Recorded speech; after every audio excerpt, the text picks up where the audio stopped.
సుబ్రహ్మణ్యేశ్వర స్వామి వారి యొక్క చిత్తరువుని ఎవరైనా ఇలా చూశారనుకోండి, ఆయన మూర్తిని ముద్దులు మూట కట్టేస్తున్నాడండి అంటారు.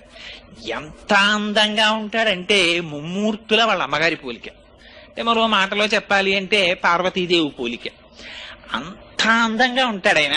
మహానుభావుడు ఆ విభూతి రేఖలు పెట్టుకుని, ఆ కుంకుమ పెట్టుకుని, ఆ చేతిలో శక్తి శూలాన్ని పట్టుకుని నిలబడితే ఆ వల్లీ దేవసేన సహిత సుబ్రహ్మణ్యేశ్వర స్వామి వారి దర్శనము చేసినంత మాత్రం చేత మనస్సు లయమైపోతుంది.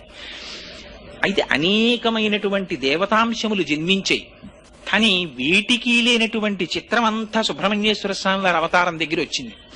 ఎందుచేత అంటే మీరు ఏ గ్రంథం తీసుకోండి, పవిత్ర గ్రంథం శ్రీమద్ రామాయణం తీసుకోండి, బాలకాండలో సుబ్రహ్మణ్యేశ్వర స్వామి వారి అవతారం చెప్తారు. భారతం తీసుకోండి, సుబ్రహ్మణ్యేశ్వర స్వామి వారి గురించి చెప్తారు.